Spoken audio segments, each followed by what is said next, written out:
Good morning, everybody. Welcome to Temecula Valley Chamber of Commerce webinar Wednesday series.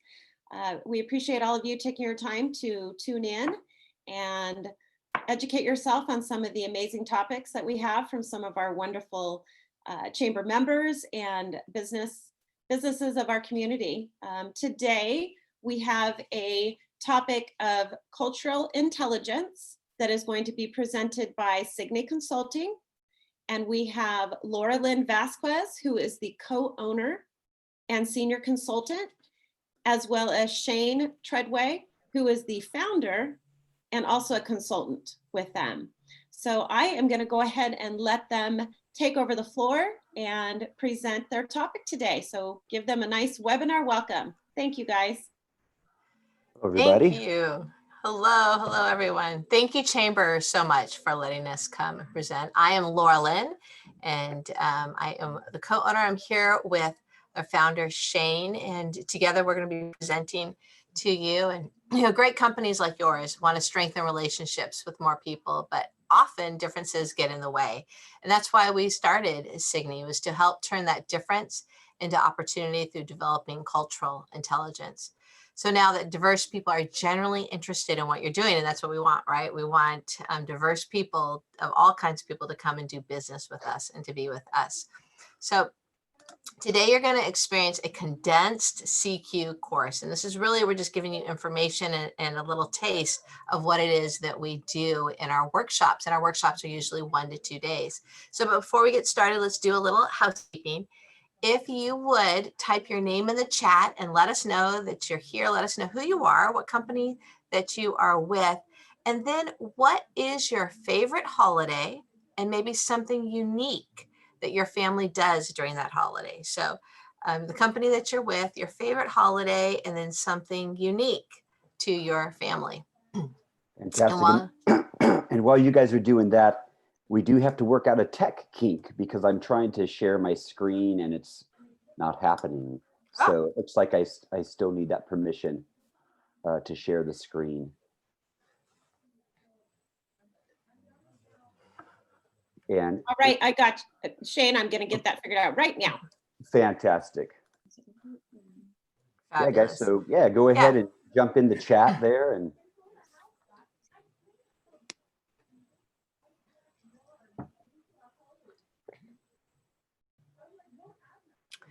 feel free to ask any questions in the chat. Use that chat. This is our opportunity to interact. All right, Shane, you should be set now as a co-host. My apologies. oh yeah, no problem. Go ahead and share the screen here.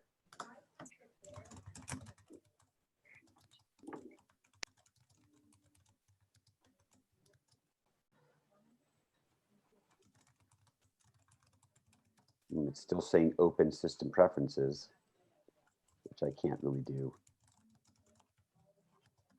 Oh, bummer. Let's see. How about Laura Lynn? Do you want to try to share your screen and see what happens? Maybe.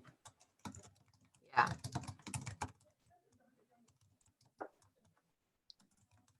Hey guys, your favorite holidays today. I love it. Okay, it does. Also, all right, hold on. I am able to. cool. Yeah, you can run us through the slides then, since you have the power. So yeah, as we think about our holidays too, think about like, what's something that you guys do that's very unique to you, that to your family maybe, and or maybe some heritage that you have, maybe you have some ethnic heritage that you, like my family, we do borscht because my wife has Ukrainian background and we love it, pierogies, right? So that's kind of unique. And then there's something, then think of something that you share with everybody else, you know, what do you share with everybody else? All right. So we can go ahead and get started from there. So Shane, why us? Why Signi? Let's tell a little bit about ourselves. Yeah, for sure. Well, my name, as you guys know, is Shane Treadway, and you can go ahead and just click through all of this buttons one at a time.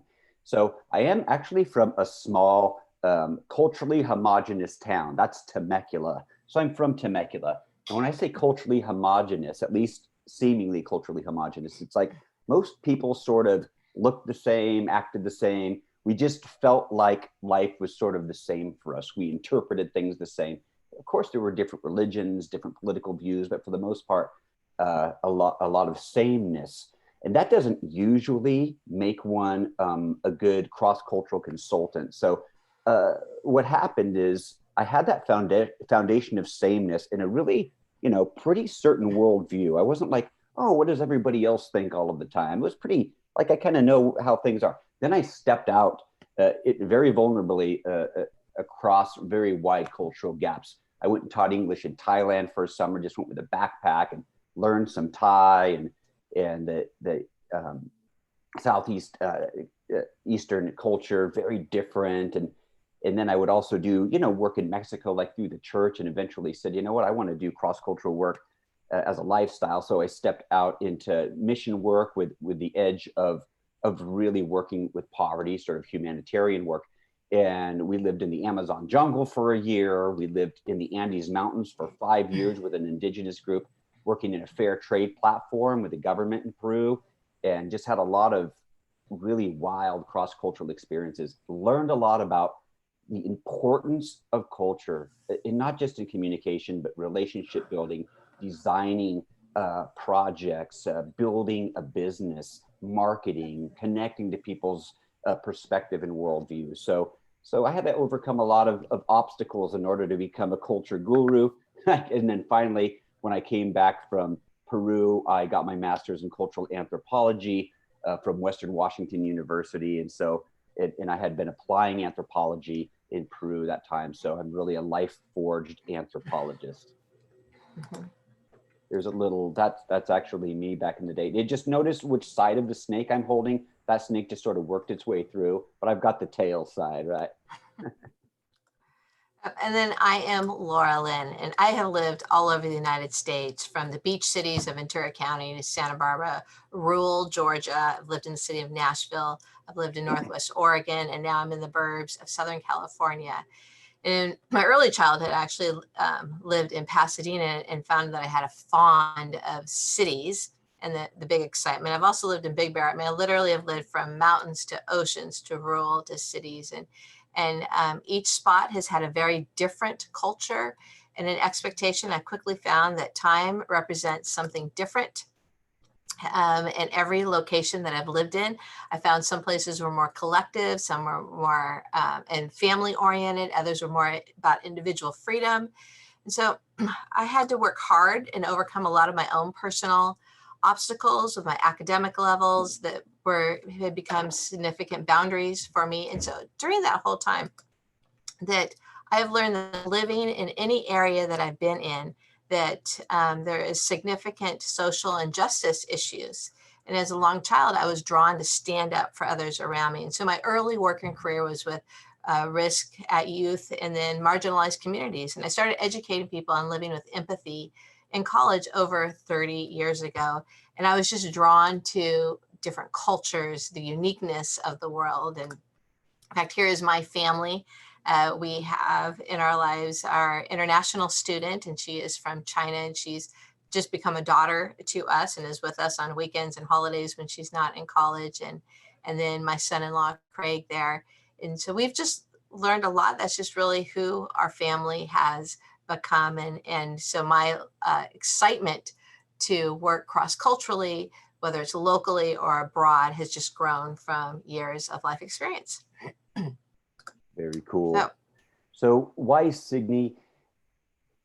It started Signi actually in 2017. And of course, the idea was to take the value that I had gained from understanding culture and applying cross-cultural communication and cultural intelligence to business, nonprofit, problem solving, relationship building.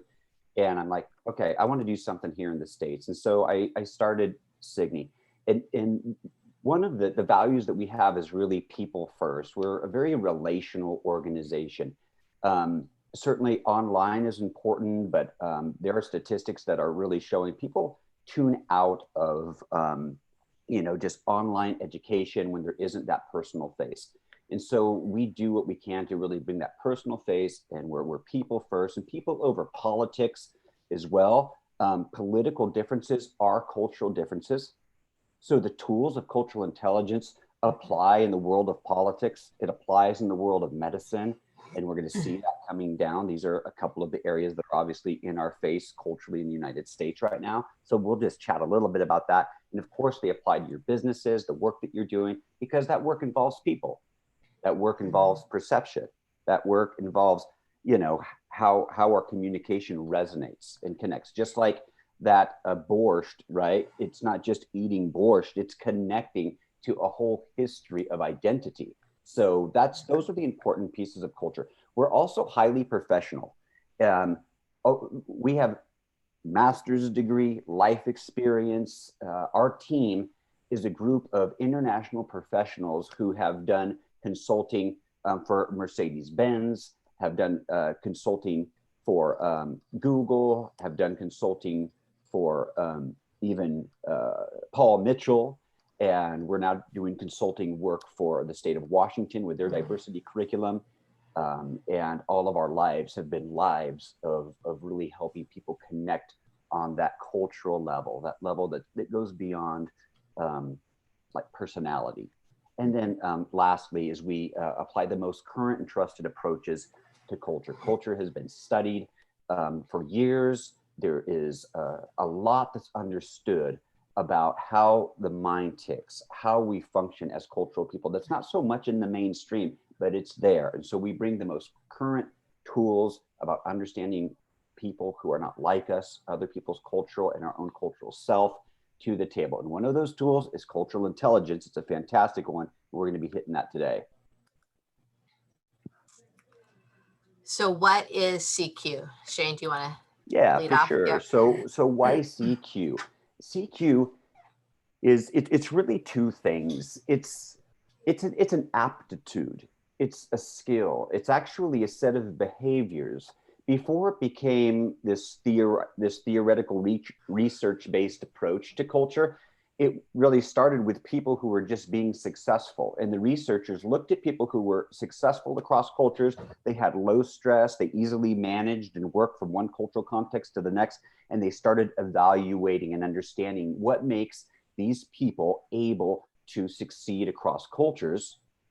And then as they studied that, what came to the surface was what we see, these 4 dimensions of cultural intelligence. That's worked itself also into an assessment to where cultural intelligence can be measured. We can find out where we land on these 4 dimensions and subdimensions of these. And that's kind of our cultural signature, right? And then we can begin to make a plan based on cultural intelligence. Okay, so one of the things that it helps in businesses is it helps us to understand diversifying customer bases. It helps us to manage diverse and cross-border teams. A lot of our teams now are international because it's so easy to build a team. A lot of us outsource from other countries as well. And what works in one country doesn't work in another because of differences in understanding how things work, which we'll look at, these cultural dimensions. It helps us adapt the different types of leadership style. Not all leadership styles work for everyone, even in the same culture, but there are very clear differences across cultures. Some cultures that respect or understand a more hierarchical approach.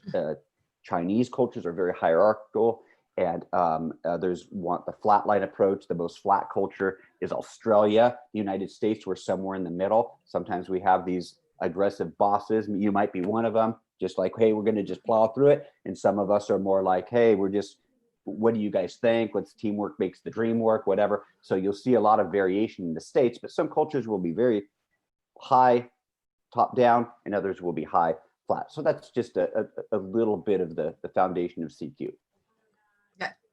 So go ahead and type in the chat if you're with us. How have you grown up understanding the definition of culture? And maybe even what ethnicity of food you mostly ate at home and how important was that food? So just engage with us a little bit on that idea of culture and your understanding of the definition of culture. And we will move on to CQ define. So cultural intelligence is a person's capability to function effectively across national, ethnic, and organizational cultures. So this is including, national, ethnic, organizational, generational. Cultural intelligence pertains to how people adapt and thrive when they find themselves in an environment other than one in which they were socialized. So I appreciate this emphasis on socialization because many social environments are multicultural, but there's individuals in these environments. We learn skills to adapt to what we're comfortable with, these cultural diversities that are very complex in these social environments. But these skills that are relatively fixed to that environment are not necessarily successful, transferable to an adaptation to other social environments. So, for example, I can be, very monocultured and just this is about me and how I was raised and what I am about. And then I go to somebody else that has a different shared meaning. They've been socialized differently and we're speaking two different languages, even though they're both English. So, we can see that locally in the United States playing out as well as abroad. So,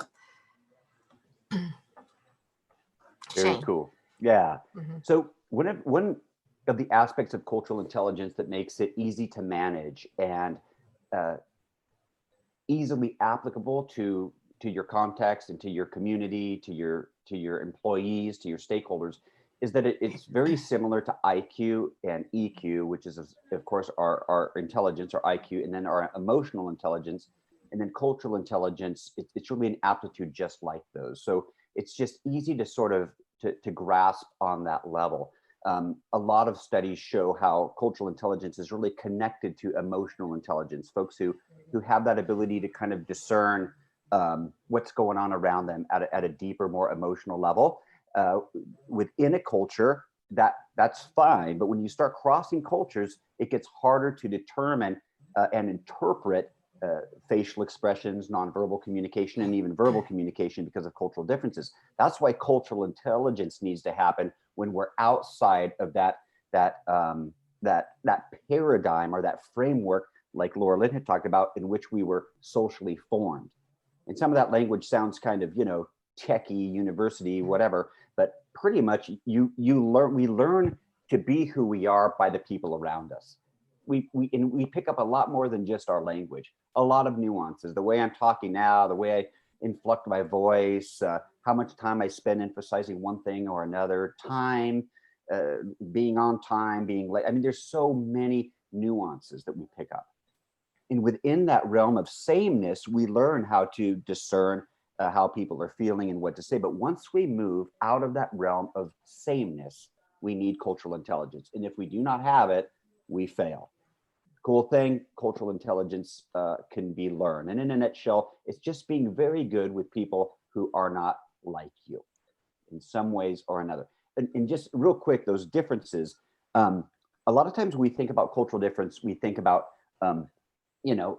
these big blocks. We're not touching on it here, but we touch on it in the workshop, and it's really worthwhile to come to the workshop. But we talk about defining culture and understanding some of the myths about culture. But one of them is just watching out for those big blocks, right? There's just like the Anglo culture and Black culture and white culture. Those exist, but there's so much diversity in there in subcultures that it's good to understand the nuances. Gender is cultural.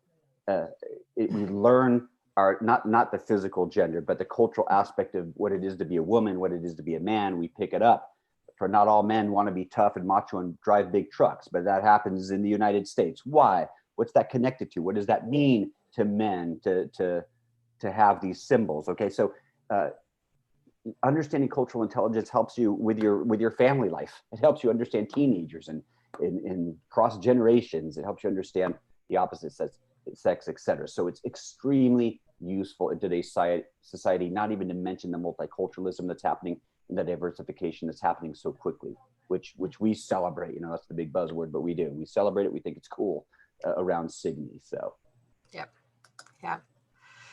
So if commitment to achieving diversity is not perceived as genuine, it's going to have a negative effect. And so this diversity, like Shane said, is not just with the shades of our skin color, but also with men and women and any time that somebody is just different from you. So diversity is oftentimes what we focus on, but diversity without inclusion is going to actually cause more problems in your organization than just being a monoculture. And that has come from research. So in order to be an exclusive organization, you must grow your CQ. And in order to reach different people groups rather than just your one culture in your business, you must grow your cultural intelligence. It's often said that culture is how we do things around here, or our company culture is. So instead, maybe have the goal is to have a broad organizational culture that you value differences. So our company culture is unique. We're multicultural. We value differences. We respect people enough to have systems in place that include all people. And that's really important.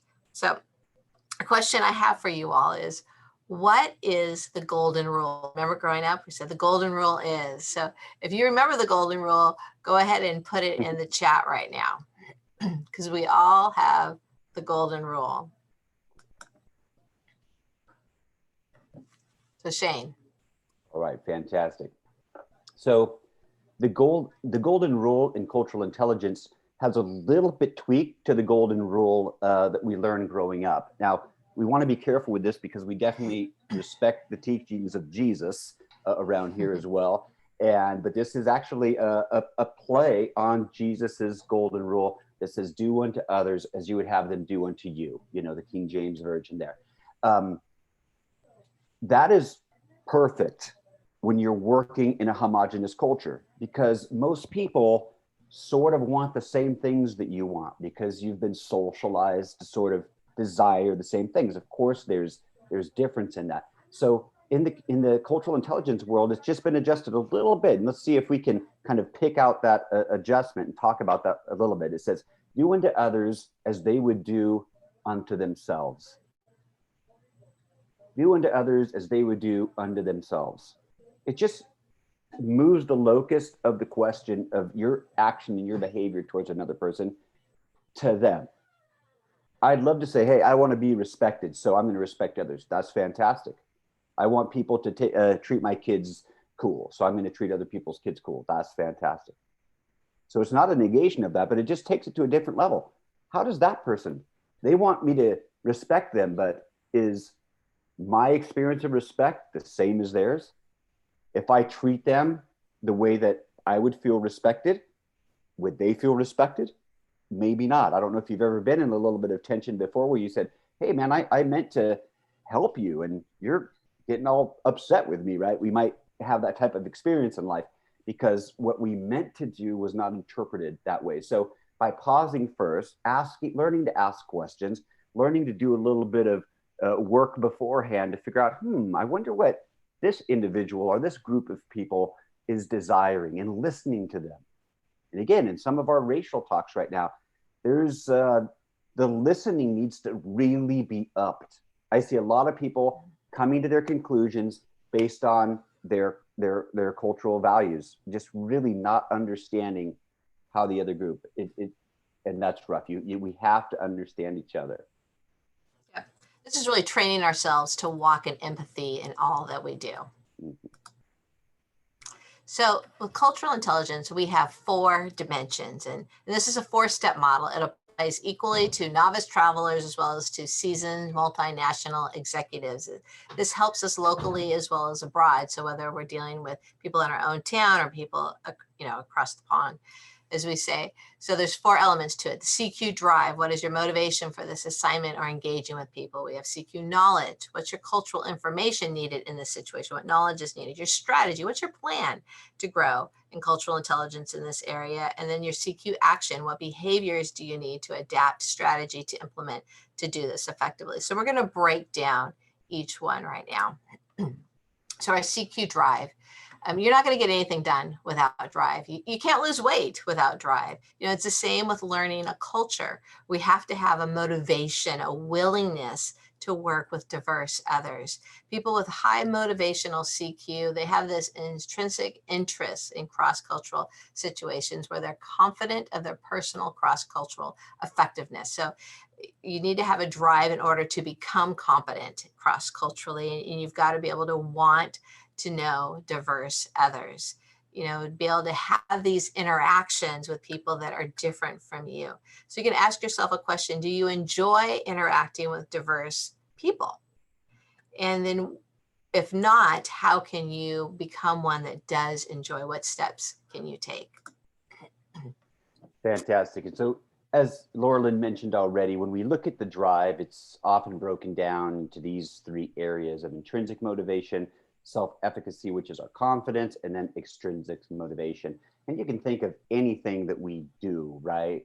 Let's take intrinsic motivation. So that's, how am I motivated internally, right? When I went to Peru, why would I get up, take my wife, and pack up and go to another country? What motivated me to do that? Well, I had some convictions inside. It's just like, you know what? I want to change the world. I want to do something good. I love to travel. I want to experience things. That's fine. That motivated me. And in culture, it's the same.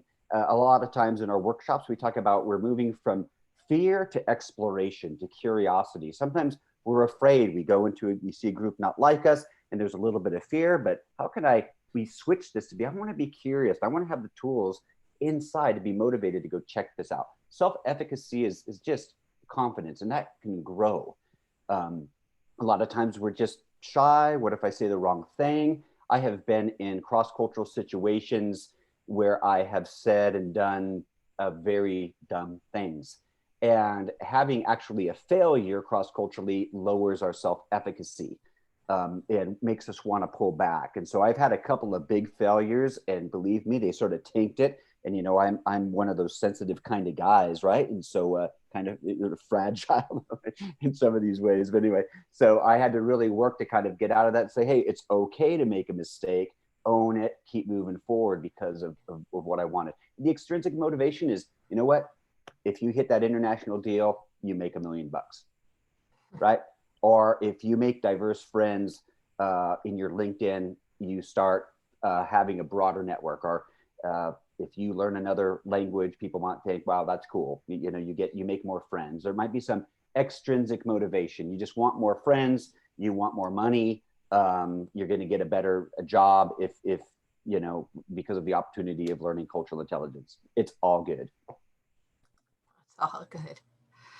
So then we have knowledge, or CQ knowledge, and this is the understanding of culture and cultural differences. So knowledge of the seen and the unseen, and the meaning of relationships between the two. So you have members of social groups develop similarities in their thoughts and behaviors as they interact with one another. And so your knowledge is about understanding what it is that they do when they're together. So obviously this can include language, getting a knowledge of a foreign language, but also the customs, the appearances. Similarities in cultural displays may mask more fundamental differences. So the more that you're understanding and grow in the knowledge of a culture, the higher your CQ will be. Your CQ knowledge includes your understanding of broad cultural differences, and as well as the variations relevant to that particular setting. So when we look at culture, it's really easy to look at the top three that you see here: the artifacts, the behaviors, the metrics. I mean, that's a cool part for me is, I want to be able to go to a museum and look at who they were and what it is that they do. And then their behaviors, how do they act? And those things can be easier for us to change and to adapt to in a cultural situation. But what can be harder to adapt to, harder to change, is our beliefs, our values, and the assumptions about those people and different people groups. So it's important that we understand that what's easier to change and what's harder to change, and that we get knowledge and have a drive in changing both. Shane. So here we have a diagram. In the cross-cultural communication world, a lot of us lean on what are called culture dimensions. And there's a guy named Gert Hofstede who came up with 6 cultural dimensions, and there have been many sort of added, but even those fall under oftentimes Hofstede's 6 dimensions. So this is just one way of many of approaching culture, but it's a tool, and it's extremely helpful, particularly in those broad first interactions. If you're not going to be like really, living in a country, you can learn a lot about another cultural block by learning these dimensions. Let's take one for example. We have individualism versus collectivism. If you go down clockwise, we have power distance, cooperative versus competitive, high and low context, which is fun, and then individual versus collective. Okay, collective. All cultures have a collective element. We do things together. Even individualistic cultures work together and get things done together. We work in teams, we develop organizations. That's in individualistic and collective cultures also do things on an individual level. They don't have like 3 people brushing their teeth. Collective cultures know how to get things done on their own. But what it means really is a sense of when it comes down to achieving the highest values of life, these highest values are connected to concepts of self. And as a North American, my concept of self is quite individual. I look at myself and view myself as an individual person. And you're all thinking, well, of course, who doesn't? Exactly. A lot of people don't. And that culture becomes so ingrained in us, we can't even imagine not seeing ourselves as individuals. When I lived with the Aymara, this is a people group in the Andes Mountains, they don't see themselves as individuals.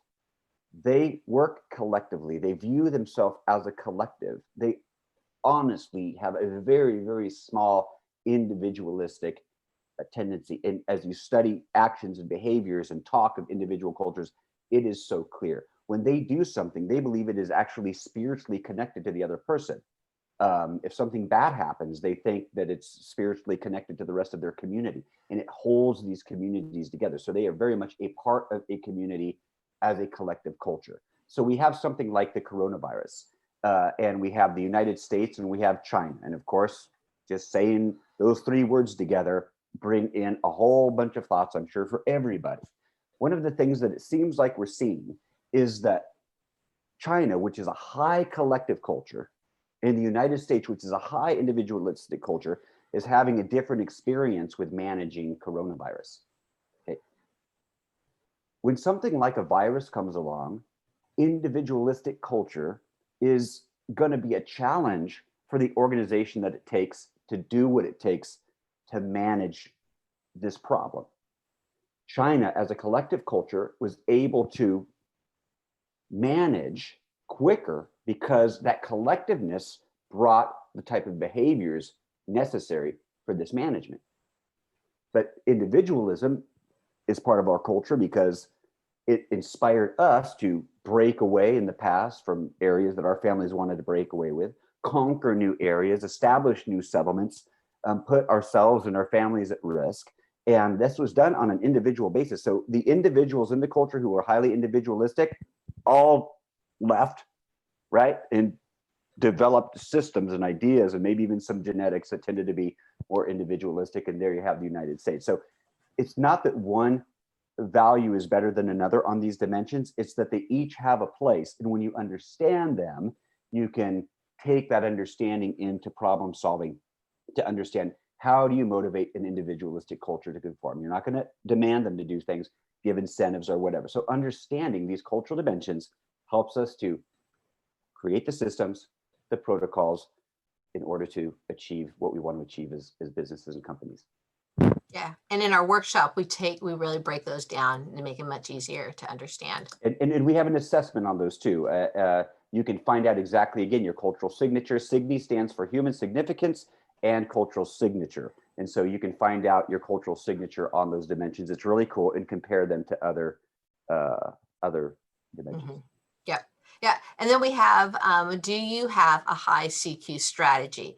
So the third in the 4 groupings is, while CQ knowledge refers to information about cultural differences stored in your memory, CQ strategy refers to your higher level thinking skills, how you can use this information to manage diversity. So this includes planning, your awareness, your checking. It's your ability to flex mentally. So you're going to come up with your strategy, and when you encounter in different situations, what is it that you are going to do?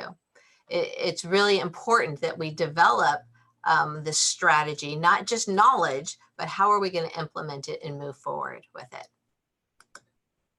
Yeah, so Laura Lynn had mentioned these. Before you go into a cross-cultural situation, you really want to sit back and think first. Make a little bit of a plan. Okay, and that plan includes grabbing that knowledge. You know, all of these are interconnected. It's not like you just jump from one dimension to the next. They're all sort of there at the same time. And then once you feel like, okay, I've made a plan, I know the person I'm talking to or the group of people that I'm engaging, a little bit about them. I've read about their history. I've read about their, you know, what's important in their family life. I've looked at maybe some of their cultural dimensions. Now I'm jumping into it. Once you're in the middle of it, it's awareness. Okay, you're actively thinking. Okay, you're not on autopilot, right, or auto drive. There, you know what's going on. Okay, so you're aware of the situation and taking mental notes or even physical notes, and then afterwards you check. You know, you get a feel. Did people respond? Were people kind of clueless? When did I feel like I got a connection? What type of response? And you sort of go back and check so that you can make adjustments for the next time. It is a constant learning process, but again, it's really fun. And everybody, when we cross cultures, normally 99% of the time, people are patient with somebody from another culture, you know, understanding or not understanding their ways.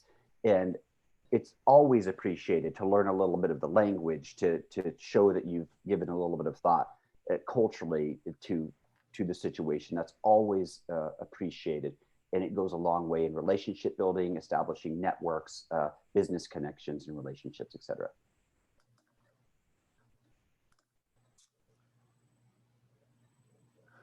And then the next that we have is your CQ, your action. And this is your ability to flex your verbal and nonverbal behavior. This helps you to respond to diverse others in a way that conveys respect, like Shane was talking about, respect and builds trust. So when you are, you know, learning a little bit of the language, when you've got your drive and your knowledge and your strategy, and now you're putting it all into action. And so you're asking yourself, am I able to flex my verbal behavior? Am I able to change my nonverbal behavior? Am I able to put into action the things that I have learned so far?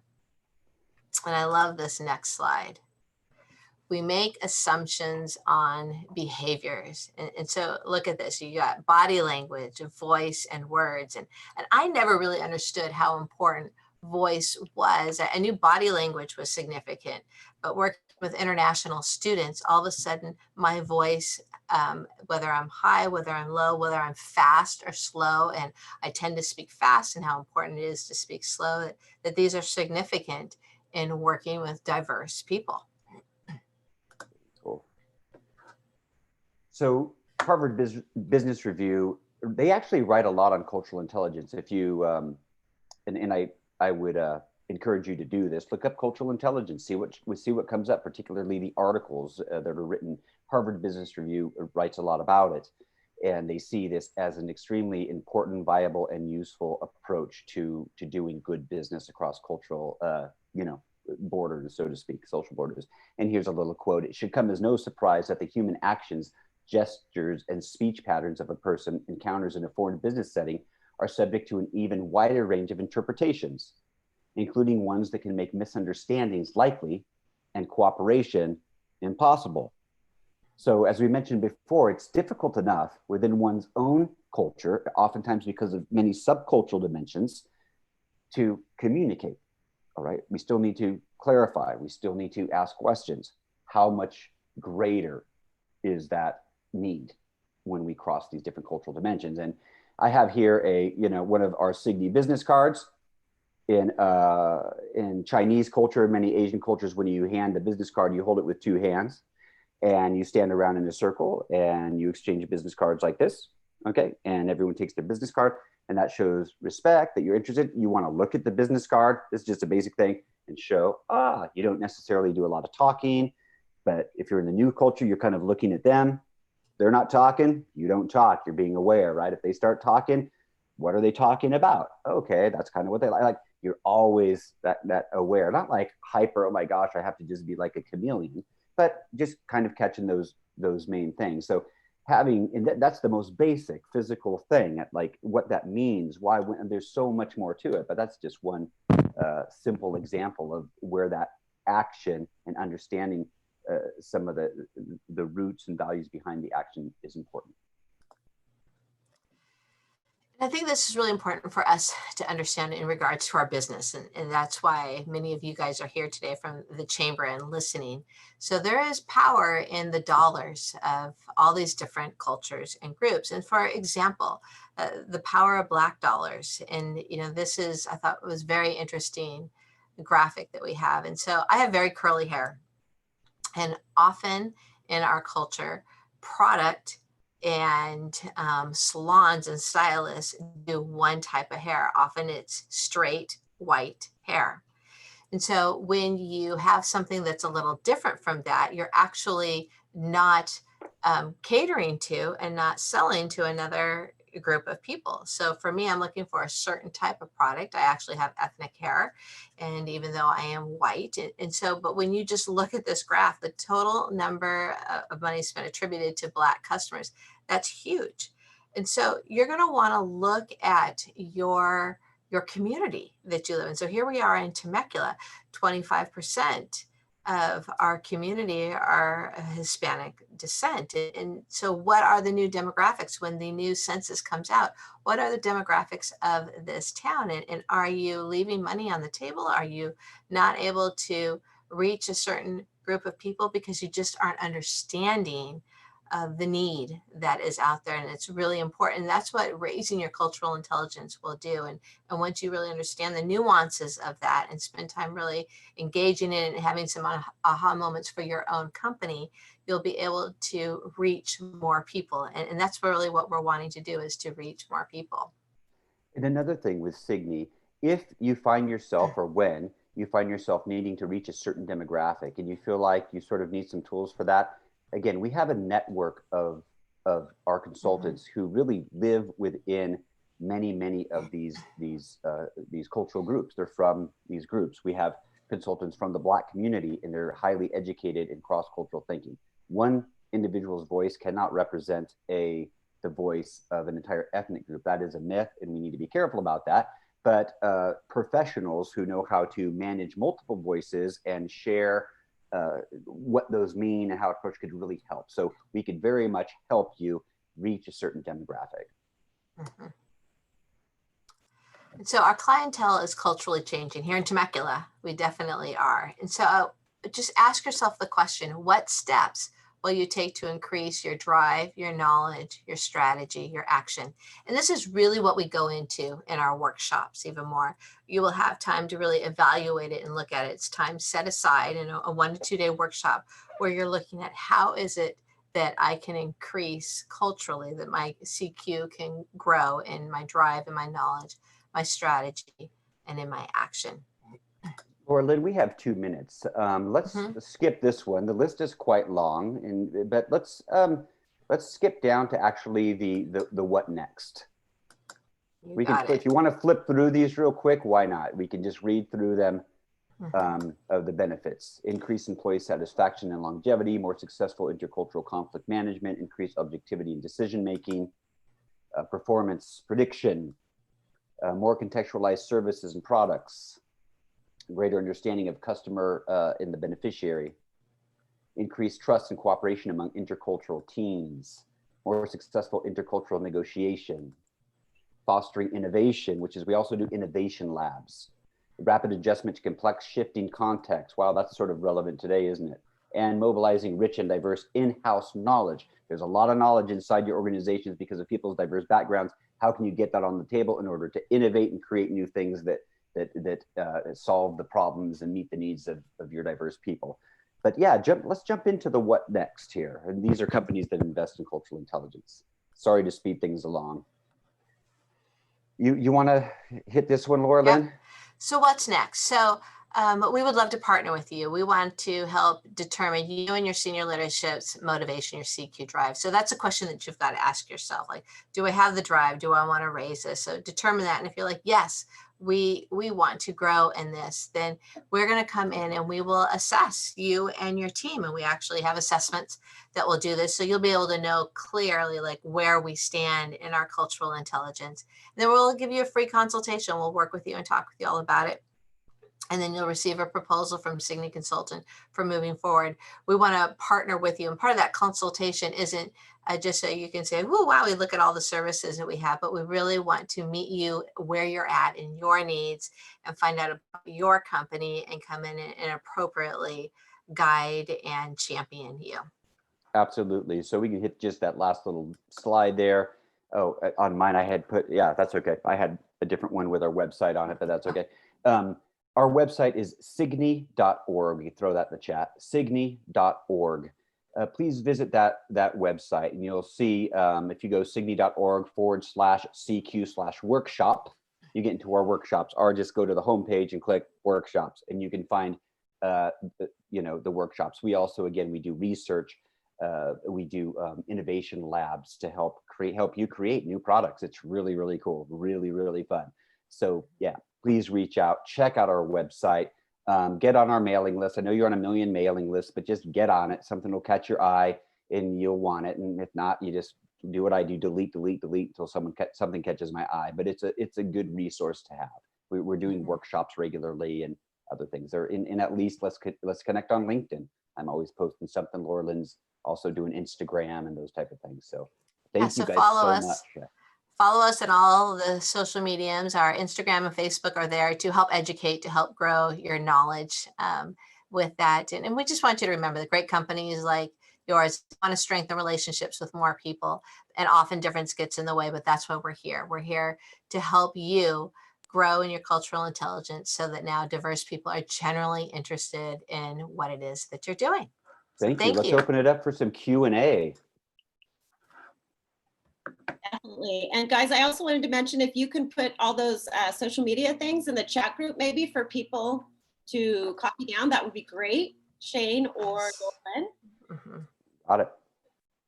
And yes, we would like to invite anybody that has some questions to please post those in the chat group while we have Shane and Laura Lynn.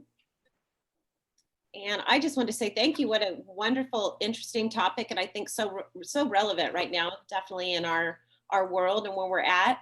And I just related to it so much personally. Interesting enough, I come from a multicultural family. My mom is Swiss, my dad is German. So my sister and I are the first Americans born, in the US. And so it was a very interesting childhood and very, very fun. And then just recently, I have done a lot of international conferences. I'm a conference planner, and I've been to probably, I was trying to count during your thing, I've been to about 8 different countries in the last 3 years. Oh gosh, that's really cool. Yeah, really exciting. So I have definitely interacted with many, many different cultures across our world, and it's wonderful, very exciting. Wow. Yes, you've had to have, thank you guys for all of those comments. Yeah. You've had to have a lot of flexibility with all of your traveling. I have, yes. And you learn to adapt, and you make some mistakes along the way, not knowing what is, acceptable, not acceptable in other places, other cultures. So it's been a very educational experience as well. I had a couple questions, if you guys wouldn't mind, that I was jotting down while you guys were presenting. Is there a cultural intelligence scale for kids that you would say? Yeah, there's nothing that I've seen that's developed especially for that. Some of my initial response to that would be, not that kids don't, like younger kids are still developing culturally. So getting your kids into situations where they're like, cultural intelligence comes from being in diverse situations. You can't have it without that. So if you take the cultural intelligence test and you've never really been outside of your culture, you should not expect to have a high cultural intelligence. So with the kids, it's best to just make sure that they're engaging across cultures, take them traveling, watch foreign films, read books that are written by a diversity of authors, talk about culture, like, oh, how does this person, they said this, that's different than what we talk about at home, maybe completely different value, and just talk about that. Then they will start to develop cultural intelligence because they're not afraid to navigate from one system of thought to another and empathize and imagine what it would be like to be somebody else. Right. Yeah, I would say the more you get them around diversity, the better that it is. And it's for them to just explore. Because remember, it's a social construct that we're putting on. It's what we're used to. And so when you talk about like the men and the women, there's nothing that says that women are pink and men are blue. That's something that's learned. And so as a parent, you're not wanting that those social constructs to be the norm. You're wanting to teach them, well, some people like pink, some people like blue, some people like purple, those kinds of things. And not to take away all the different cultural uniquenesses, but to just become aware that that is a cultural unique part of, what it is that we do, no matter what it is. Right. So yeah, feel free, guys. We still have some time. Don't hesitate to Someone ask said questions. that they're from Ireland. I would love to hear, what have you seen that is very unique, or that you would love for Americans to understand about Ireland, Jackie, if you have anything on there. I've traveled to Ireland. I absolutely loved it. My girls were actually in Ireland when we had our COVID shutdown and had to come back from there, and they fell in love with it. And not only just the land, and but they fell in love with the people. They said they were some of the nicest people that they had been Absolutely. around. Actually, interesting enough, that is one of the countries on my list. We did a conference in Killarney. So right there, Jackie, Ireland, thumbs up. Absolutely beautiful. Fantastic people. Yeah. That's good. While Jackie maybe is typing a little bit, guys, I did have a few other questions, if you wouldn't mind. Could you maybe tell me about a situation where you had to adjust your behavior in order to make others feel comfortable? What did you do? Maybe any example you could share with the group? I could start off with, I teach international students, and I teach at Rancho Christian School as well, and I work specifically with international students. And so the behaviors that I take is definitely, like Laurelyn had mentioned a little bit, if I speak slowly. I don't make assumptions that what I'm saying, the examples that I use to explain a concept, I don't make assumptions that they should understand that. I actually assume that they won't, and then I ask quite a lot of questions, about that concept, and say, hey, is there something in your culture? How has, I ask questions specifically of their past experience.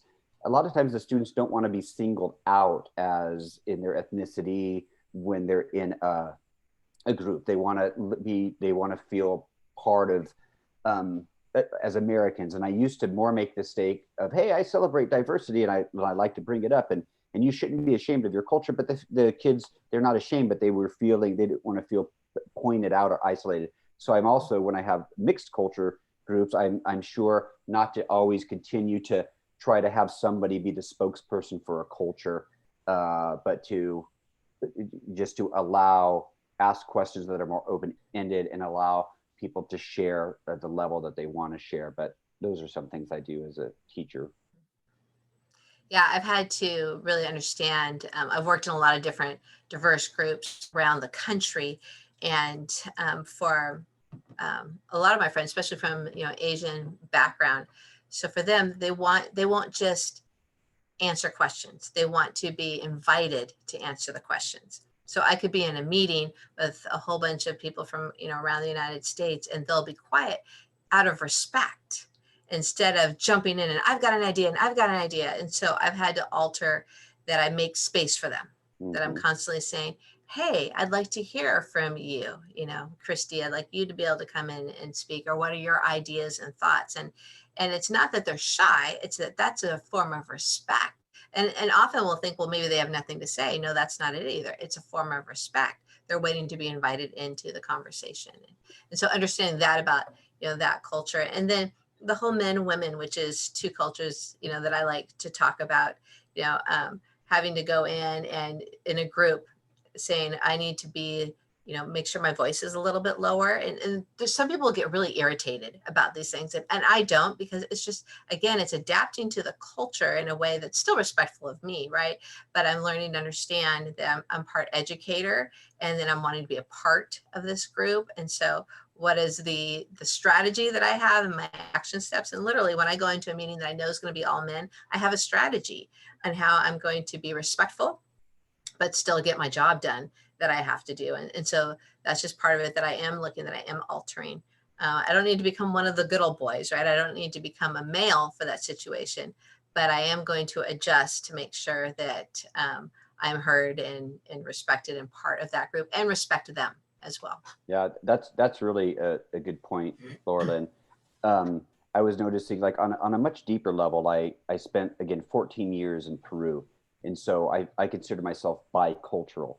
And during that time too, for example, if I'm talking with somebody and talking about family, there's a concept, it's kind of geeky, but it's very significant, called cultural schemas. And it's how people view the world and blah, blah, blah, on certain things, like how people view family is very different. And I know that Latinos, for the most part, talk about family and view family very differently than I do. And I've learned what those schemas are. And so even if I'm talking or teaching with Latinos, I'll often tie into motivators, like moving forward, pressing forward is a big Latino motivator. Hay que seguir adelante. You got to keep moving forward.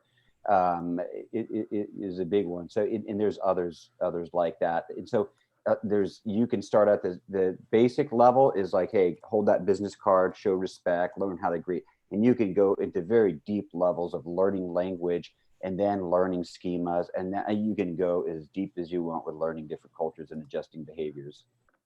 I put my email there. Maybe some of you guys have some questions and for whatever reason, it's just not jiving or whatever, but or to throw them out there, no problem. But feel free to email me with any questions, even if they feel like, hey, when it's something you said, I don't know if it seems kind of uncomfortable with me. It's very common to be uncomfortable in some culture talk because it says, oh, a value that I have can be shifted and changed. We shouldn't change our values. That's very normal. And there is some of that that we do have to hold on to identity. It's not just giving up everything. So yeah, so very happy to answer any question, begin a discussion. You can throw my email too onto your newsletters. I would love to, just feel free to give it to me. I want to see what you guys are up to and answer anything. Yeah. Great. Thank you so much, everybody. Yeah, I think we are, again, about to wrap it up, guys. Again, I can't thank you enough for taking your time to do this for us today and for everybody that was on. Again, very educational and just such a relevant topic in our world right now that everyone just should be very conscious of. So you guys in the chat group, again, they dropped some websites and emails. Please be sure to copy those, but we will get that out to you as well with a follow-up. The webinar was recorded, so that will be on our website within about a week. So please feel free to refer back to it, share it with your friends, your family, your coworkers, everything. Really great. And then please reach out to Shane and Laura Lynn if you guys need anything else. It sounds like they can do some really great things for your companies and your businesses. So thank you so much. Yeah. Thank you, Michelle. Thank you, everybody. I see Jackie in there. I see a Kathy. Not sure who's all on right now, but thank you guys for chiming in and being a part of this. Wonderful. You guys have a wonderful rest of your day. Everybody have a great Wednesday, and thank you so much. Bye-bye. Okay. Bye-bye.